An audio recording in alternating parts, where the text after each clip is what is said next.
Masa dari yang nonton GPC 1 bulan 15 juta orang, yang subscribe cuma 30.000 sebulan? Malulah sama channel sebelah. Transfer dulu ya. Subscribe dulu ya. Hehe. Tahu gak? Semalam kursi jongkok di kamar gue pindah sendiri. Jadi pas lagi tidur tiba-tiba gue kebangun kan. Nah itu kursi jongkok yang awalnya di depan meja tiba-tiba ada di depan gue, deket kasur. Bener-bener di samping kasur. Peringatan, animasi ini dibuat dengan tujuan sharing pengalaman pribadi sang pengirim cerita. Dimohon untuk menghargai cerita tanpa menyudutkan beberapa pihak. Selamat menonton. Kalian pasti pernah denger kan kalau anak kecil itu punya sensitivitas akan hal-hal gaib. Seringkali bocil-bocil ini lebih peka soal melihat atau merasakan sesuatu yang ada mistis-mistisnya. Nah, hal serupa terjadi sama gue. Ikan lele main gitar, pulangnya beli ketan. Kenalin, gue Kia yang paling cantik. Gue anak kedua dari 3 bersaudara, sekaligus anak perempuan satu-satunya. Kali ini gue akan ceritain tentang pengalaman horor yang terjadi waktu gue kecil dulu. Sebenarnya sih sebagian cerita ini gue tahu juga dari orang-orang sekitar yang nyeritain ke gue lagi. Kalau dulu pas gue masih kecil, gue pernah bikin semua orang takut dan merinding. Yang bikin lebih ngeri adalah pusat dari cerita ini semua adalah loteng yang ada di rumah gue.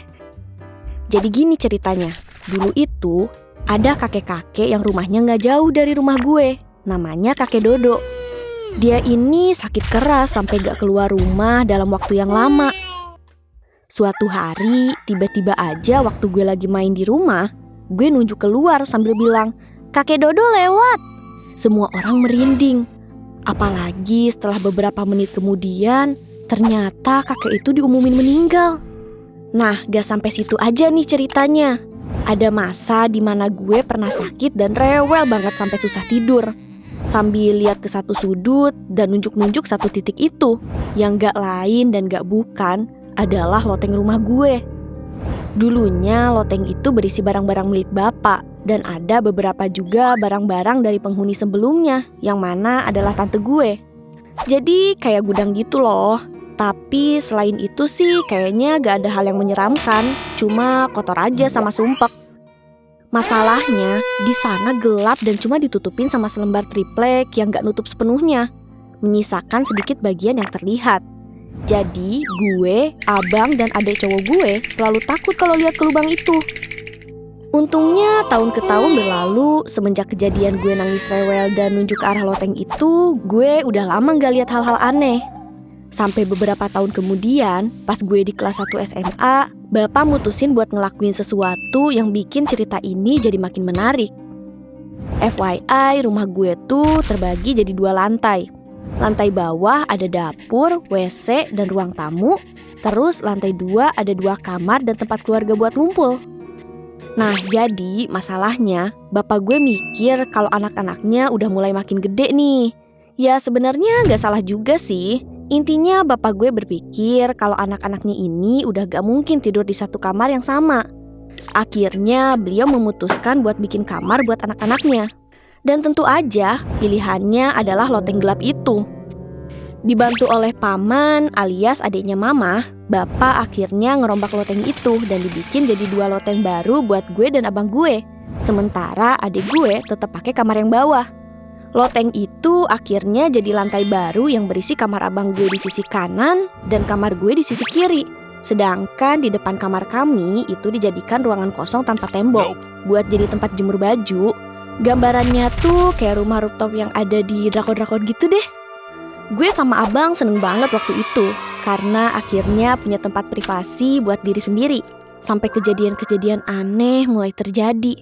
Dimulai dari suatu hari, waktu gue lagi sendirian di dalam rumah. Waktu itu abang sama mama dan bapak lagi pada kerja. Sementara adik gue yang waktu itu berusia 11 tahun lagi main di luar. Nggak ada hal aneh yang terjadi sih selama gue di rumah sendirian waktu itu. Sampai hari mulai sore dan gue dengar suara motor bapak dari luar. Gue yang waktu itu lagi nonton TV, lari dan turunlah ke bawah dengan excited. Sambil berdiri dan pegangan tangan, gue tanyalah bapak gue, "Loh, bapak kok udah pulang? Sama mama lagi?" Saat itu bapak gak jawab dan cuma ngeliat gue sebentar dan berjalan langsung ke WC. Terus yang gua aneh, mama berdiri di belakang bapak, malah berjalan ngikutin bapak. Yang mana gue pikir waktu itu aneh banget, masa ke WC berdua? Sementara WC gue aja kecil, maksudnya gitu. Terus gue lihat bapak nutup pintu tuh sebelum ibu masuk. Tapi yang bikin gue heran, mama malah jalan lurus dan nembus tembok yang deket WC. Jir, kabar baiknya sih mereka gak berdua di WC. Tapi kabar buruknya itu bukan mama, Jir. Gue sempat melongo dulu tuh, sampai ngedip-ngedip beberapa kali karena masih gak yakin sama apa yang gue lihat. Soalnya itu jelas banget, bentukannya tuh kayak mama. Gak ada tuh kayak transparan atau pucat atau apa gitu ya, bener-bener kayak mama. Tapi akhirnya gue nganggep itu kayak angin lewat aja dan gak nyeritain ke siapa-siapa.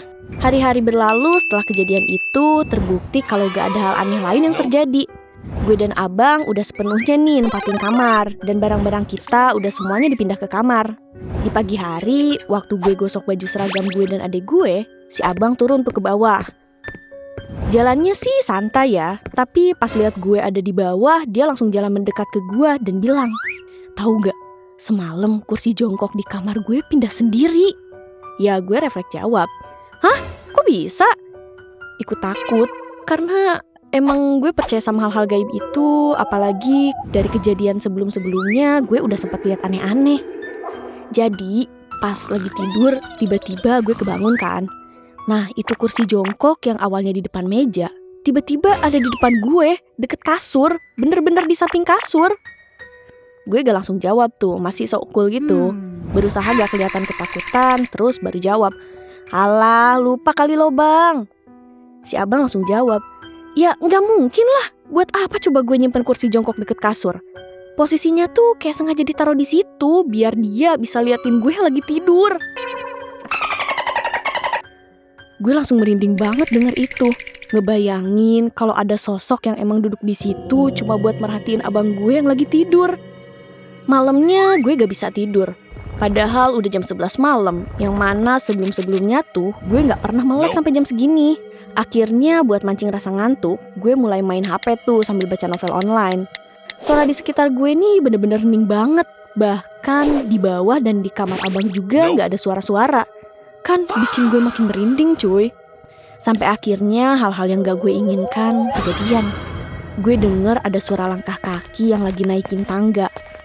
Awalnya gue ngira itu suara bapak, karena beliau emang sering ke atas entah untuk ngerokok di rooftop atau cuma buat duduk-duduk santai. Tapi yang aneh gak ada suara pintu terbuka, karena emang ada pintu geser sebelum masuk ke lantai atas ini. Jadi harusnya kalau emang itu bapak atau orang beneran, ketika dia masuk ke ruang di lantai 2 ini ada suara. Karena seinget gue sebelum gue masuk kamar, pintu itu udah gue tutup. Posisinya juga abang udah di kamar. Dan kalaupun itu abang yang keluar, gue bisa denger karena suara pintu abang yang dibuka sama pintu geser itu beda. Sementara langkah kakinya tuh udah sampai di depan kamar gue dan abang gue. Cir, gue cuma bisa diem membeku sambil ngeliatin pintu dengan was-was. Srek, srek, srek. Gue denger suara hanger yang ada di luar kedengeran kayak brutal banget. Kayak ada orang yang ngegosrek-gosrekin ke lantai di bawah gitu. Ngerti gak sih? Kalau ada yang lagi mainin gitu loh. Kalau angin kan gak mungkin ya, karena ini posisinya ada di dalam. Dan hanger gak seenteng itu bisa kegeser sama angin. Gue ngumpet di balik selimut, guling, gue peluk erat-erat. Badan gue rasanya geter, soalnya serem banget. Terus gak lama kemudian, karena gue gak kuat harus di kamar sendirian, akhirnya gue impulsif dan milih buat keluar kamar dengan buru-buru. Pintu kamar gue buka.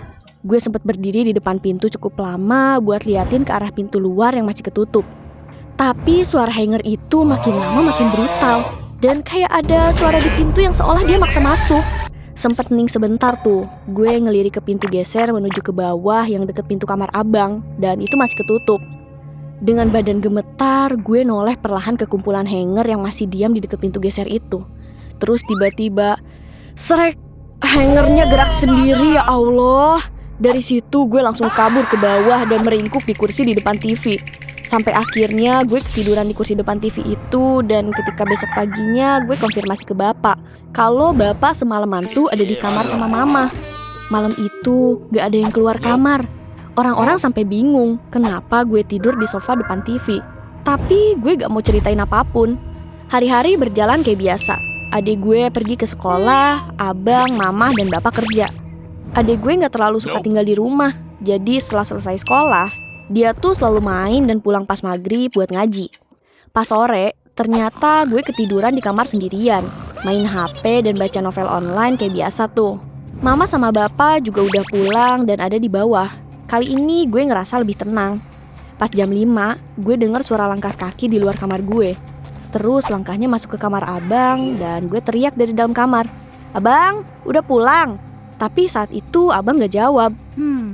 Triplek yang jadi penghalang antara kamar gue dan kamar abang diketuk dari arah kamar abang. Tapi abang nih gak jawab teriakan gue tadi. Terus gue kesel lah karena si abang nih kayak lagi ngerjain gue aja. Akhirnya gue bangun tuh dan nyamperin si abang ke kamarnya. Tapi ternyata kamarnya masih gelap dan gak ada siapa-siapa di sana, anjir. Beberapa menit setelah itu gue dengar suara abang gue dari bawah. Lah, itu dia baru pulang. Terus tadi yang ngetok-ngetok siapa? Singkat cerita, malamnya gue tidur tepat waktu. Gue pikir mungkin kalau gue tidur cepet gue gak akan diganggu. Awalnya gue pikir kayak gitu. Tapi tengah malam gue malah kebangun dalam keadaan tubuh yang terkunci. Gak bisa bergerak dan gue curiga ini ketindihan. Mata gue kebuka lah karena panik. Dan pandangan di depan langsung bikin gue takut bukan main. Gue gak bisa nutup mata gue. Napas gue juga sesak. Keringet dingin ngalir deras di tubuh gue. Satu-satunya hal yang bisa gue lakuin cuma doa yang banyak. Berkali-kali gue ulang doa-doa yang gue tahu sampai akhirnya makhluk itu bergerak keluar dan nembus di tembok. Akhirnya gue bisa gerakin badan gue. Setelah kejadian itu, gue berusaha balik tidur lagi dengan tambahan doa-doa perlindungan yang lebih banyak. Besoknya ketika malam tiba, pas kita lagi kumpul keluarga gitu, abang tiba-tiba angkat bicara. Dia cerita soal kejadian yang bikin gue kaget. Hal aneh yang malam itu kejadian sama gue, ternyata kejadian juga sama abang. Udah gitu, gangguan yang abang gue dapetin lebih parah. Hampir tiap malam, abang tuh bisa ketindihan. Kalaupun enggak, dia sering dengar suara angsa di luar kamar. Yang paling parah, abang pernah kebangun di malam hari. Dia lihat ada anak kecil yang lagi duduk meluk kedua kakinya di sudut pintu kamarnya. Nah, kayaknya sih sosok itu yang waktu itu geser kursi jongkok abang deh. Karena keberadaannya sering kelihatan sama abang. Ketika nyeritain itu, bapak yang biasanya sering positive thinking, tiba-tiba ngerespon gini. Makanya sering berdoa, sholatin tuh kamar kalian dan bacain Quran kamarnya. Gue dan abang gue jadi saling pandang, soalnya ini lain banget responnya. Dan malah bikin kita makin yakin kalau semua kejadian itu emang beneran dan bukan refleksi ketakutan kita doang. Mulai dari situ kita jadi rajin sholat dan baca Quran di kamar. Ya meskipun sering telat sih sholatnya, ya gitulah cerita dari kamar bekas loteng itu. Gue sama abang udah mulai biasa aja sekarang. Walaupun kadang masih ada aja beberapa gangguan sih, tapi udah gak separah dulu pas awal-awal dibangun. Intinya sih setiap langkah kita harus didampingi dengan doa. Ibadah kita gak boleh ditinggal, yang wajib gak boleh ditinggalin. Terus jangan mau kalah sama hal-hal gaib kayak gitu, tapi juga jangan songong ya. Intinya saling menghargai aja. Kalian gimana? Pernah nemuin kejadian serem kayak gitu gak? Sharing dong. Sampai jumpa di cerita GPC selanjutnya. Bye-bye.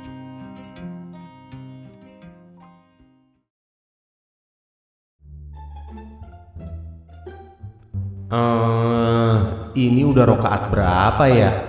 3 apa 4 dah?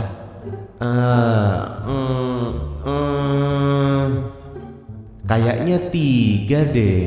Iya deh 3. Bangun aja deh. Allahu Akbar. Kelebihan